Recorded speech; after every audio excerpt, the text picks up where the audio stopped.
Assalomu alaykum, hurmatli qadrli bizni podkastimizni tomoshabinlari, muxlislari.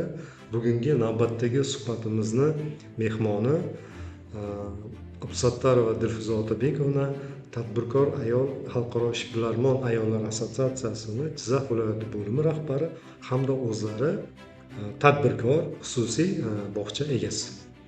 Dilfuza Otabekovna, bugungi suhbatimiz yo'nalishi shundayki, bizni mamlakatimiz rahbari shaxsan o'zlarini tashabbuslari bilan hukumatimizni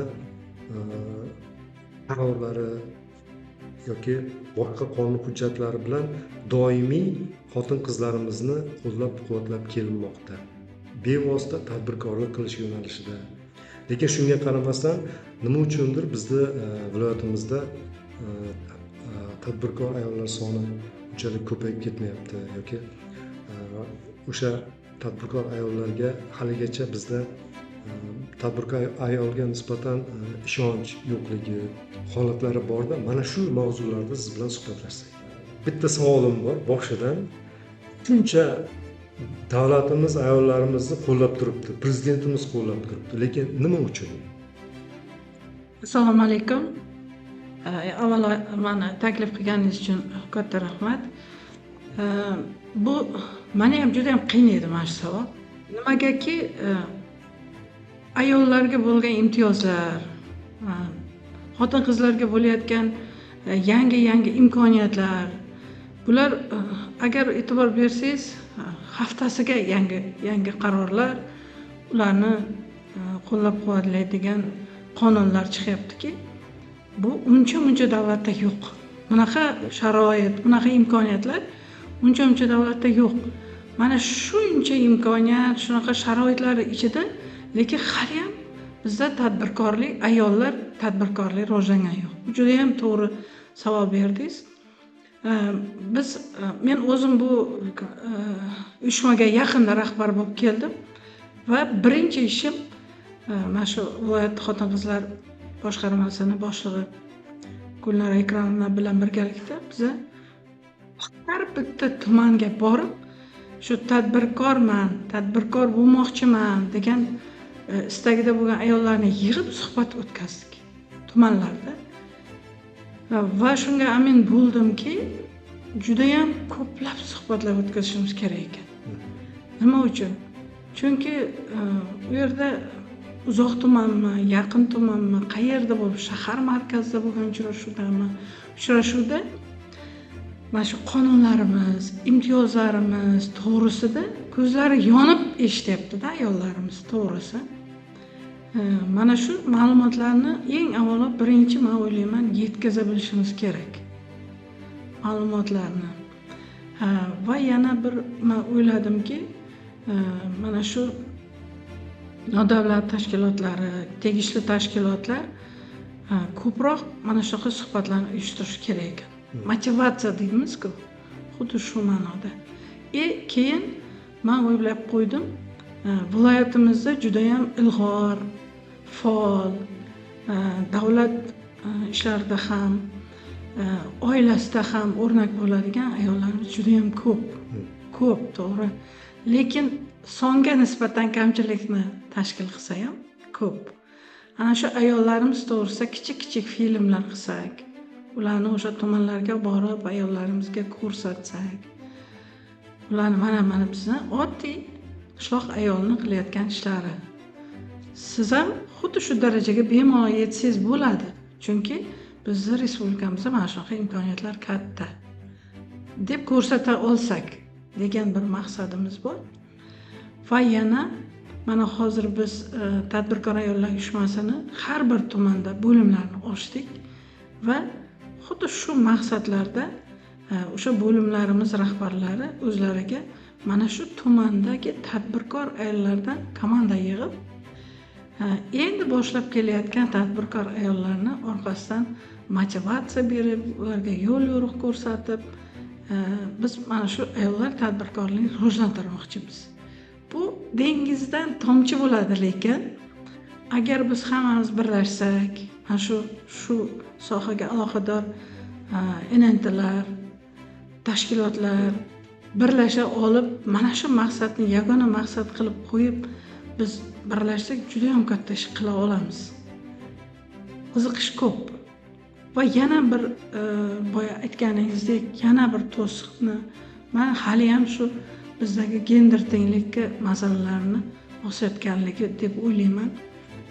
Boya aytganingizdek ba'zi bir tashkilotlarda kerak bo'lsa o'zimiz to'g'ridan to'g'ri ham to'g'ri keldik. Ayollarni gender tenglik masalalarida o'qitganimizda yoqtirmagan erkaklarni. O'shaning uchun biz shu gender tenglik masalalarida ham biz ko'p ish qilishimiz kerak. Juda ham ko'p.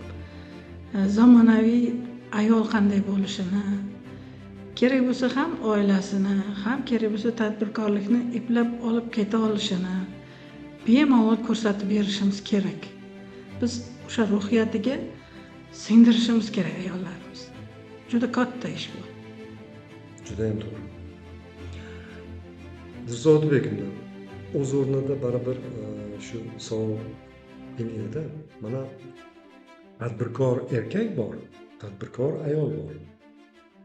Tadbirkor erkak bankka borsa, soliq idorasiga borsa yoki statistika idoralariga borsa, tadbirkor erkakka boshqa ko'z bilan qarash bor. Tadbirkor ayolimiz agar xuddi shu idoralarga borsa, unga nisbatan boshqa qarash bor. Nima uchundir mana shu qarashlarni biz qarashlar ham shu ayollarimizni haq-huquqlarini ta'minlashda yoki bizneslarini yo'lga qo'yib rivojlanib ketishiga balkim shular ham to'siqdir. Mana shu to'siqlarni olib tashlash uchun nimalar qilsak bo'ladi? Bu masalasida ham men o'ylayman biz ma'naviyatni rivojlantirishimiz kerak. Juda to'g'ri. Vaholanki hali aytganimizdek juda ko'p qarorlar bor. Da. Agar biz mana shu yo'nalishda ma'naviyatni rivojlantirsak, zamonaviy ayol, zamonaviy erkak, zamonaviy oila, hozirgi dunyo qarashlarga butunlay zid keladigan bu qarashlar bor. Mana shu siz aytayotgandek kamsitish yoki bo'lmasa mensimaslik. Vaholanki men o'zim ayol sifatida ayta olaman, ayol kishi xohlasa har qanday biznes olib keta oladi. Har qanday, bu hayotda ham isbotlangan. Chunki ayol kishi xafa bo'lmang-ku, ancha tartibli ish qiladi. Ancha tartibli ish qiladi, mas'uliyati ham ko'proq bo'ladi. Mas'uliyat. Avvalo uni oilasi mas'uliyati yelkasida turadi. O'shaning uchun men o'ylaymanki, ko'p joyda aytaman, ma'naviyatni biz yuksaltirishimiz kerak. Ma'naviyat darslarini ko'p o'tkazishimiz kerak. Ma'naviy soatlar qilishimiz kerak. Mana bu madaniyat sohasidagi teatr, kino, mana shu sohalarda ham biz o'sha boyagi gender tenglik, ya'ni ayollarga nisbatan bepisandlik. Masalan, endi bu butun respublika miqyosida oladigan bo'lsak ham, hozir chiqayotgan kinolar ham hammasi agar e'tibor bersangiz, shu ayollarni qaysidir darajada kamsitib ko'rsatiladi. Qandaydir bir shallaq ayol to'g'risida yoki yomon kelin to'g'risida yoki vafosiz ayol to'g'risida unday emasda, yaxshi jihatlarini ko'rsatish kerak ayollarni. Ana o'shanda boyagi ma'naviyatimiz rivojlanadi bizni. Ma'naviyatimiz ayollarimizni, onalarni yuksaklarga ko'taradigan ma'naviyatni targ'ib qilishimiz kerak. Biz butun tarixda, butun tariximizda dunyolarga mashhur bo'lgan ayol onalarimiz bo'lgan bizni. Mana shunday ayollar oramizda bor hali ham bor. Mana shularni biz ko'rsata bilishimiz kerak, targ'ibot qilishimiz kerak. O'sib kelayotgan yosh qizlarimizga mana shuni biz ko'proq miyasiga singdirishimiz kerak. Qanaqa bo'ladi haqiqiy zamonaviy ayol? Ma'naviyatli, tadbirkor va o'qimishli. Zamonaviy ayol. Mirzo Odilbekov, men gaplaringizga to'la-to'kis qo'shilaman. Shu o'rinda televideniyamizga bir nazar tashlab qaraydigan bo'lsak, ayol portreti degan tushunchani nimani ko'ramiz? Bu hali aytganingizdek ezilgan, ruhiy yonaqa bo'lgan, kaltak yegan shunaqa ayol yoki juda ham kimdir oilasini buzadigan unaqa buzuq ayol yoki doim kelinni qiynaydigan qaynona, mana shunaqa obrazlar bizni televideniyada ko'p. Bizani oilalarimizda, o'zbek oilalarida, aksariyat oilalarda shu o'g'il farzandga, qiz farzandga ikki xil qarash bor-da. Biza qiz farzandimizni shu ko'proq oldimiz atrofimizda bo'lsin, uzoqlarga jo'natmaylik. Biror joyda o'qisa ham pedagogika institutida yoki meditsina institutida o'qitaylikda. Bolalarimizga boshqacha, u ketsa ketaversin, yaxshi anaqada o'qisin, hokim bo'ladigan, prokuror bo'ladigan, lekin hech qachon pedagog bo'ladigan demaymiz. Mana shu qarashlar ham hozirgi gaplarimizga asos bo'ladimi? Sizlarning oilalaringiz misolida mana shu qarashga qanday baho berasiz? Buni o'zgartirishimiz kerakmi yoki mana shunday qolishi kerakmi? Yo'q, bunday qolishi kerak emas deb o'ylayman, chunki ilgaridan to'g'ri aytasiz, ko'proq ayollar meditsina yoki pedagogika sohasini tanlagan. Lekin hozir qizlarimiz o'tkir, lekin hozir kelajakdagi kasblarni kerak bo'lsa qizlarimiz ko'plab egallayapti. Yigitlarimiz bilan bab-barobar. Biz oilamizga kelganimizda biz lekin oilamizda 11 ta farzand bo'lgan bo'lsak, 8 ta qiz, 3 ta o'g'il edik. Dadajon rahmatlik o'qiganni yaxshi ko'rardilar. Biz uyimizda o'zimiz shaxsiy kutubxonamiz bor edi. Juda ham o'qishga qattiq turardilar. Hammamiz qizil diplom bilan, qizil oltin medal bilan maktablarni tugatganmiz. O'sha vaqtda ham qiz bola, o'g'il bola deb ajratishmagan bilmayman-ku, lekin bizda 5 ta vrach, oliy ma'lumotli vrach qizlarimiz bor.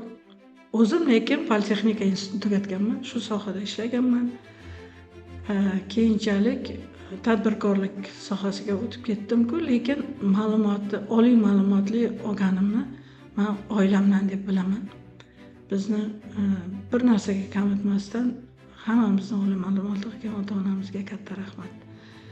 To'g'ri aytasiz, mana shunday oilalardagi muhitni ham ko'rsata bilishimiz kerak ekan. Hozir sizni gapingizga nima qildim? Boyagi tadbirkorlikni rivojlantirish to'g'risidagi masalaga qo'shib namunaviy mana shunaqa oilalarni ham hayotini ko'rsata bilishimiz kerak ekan. Namuna qilib ko'rsatishimiz kerak ekan. Biz qahramonlari.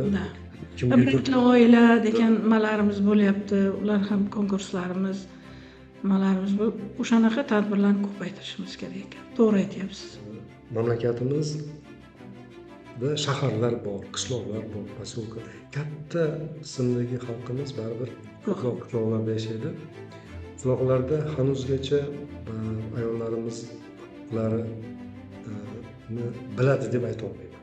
O'zbeklar yoki o'sha oilalarda qarorlar qabul qilish, oila byudjetini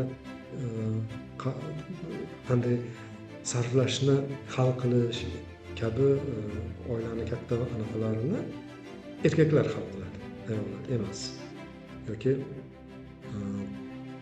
kim bilan quda bo'lishgacha yoki umuman oilani eng zaruriy anaqalari, jabhalari erkaklarning qo'lida. Ayollarimiz oddiygina deylik qandaydir oddiy anaqalarga xizmatlar olishdan yoki bepul qandaydir davlat anaqalari borligidan, imtiyozlar borligidan yoki o'zlarining qandaydir huquqlari borligidan xabardorligi past. O'ylaymanki, shuni hisobiga ham ko'pgina qishloq ayollarimizda ham potensiali ochilmagan. Imkoniyatlari juda katta.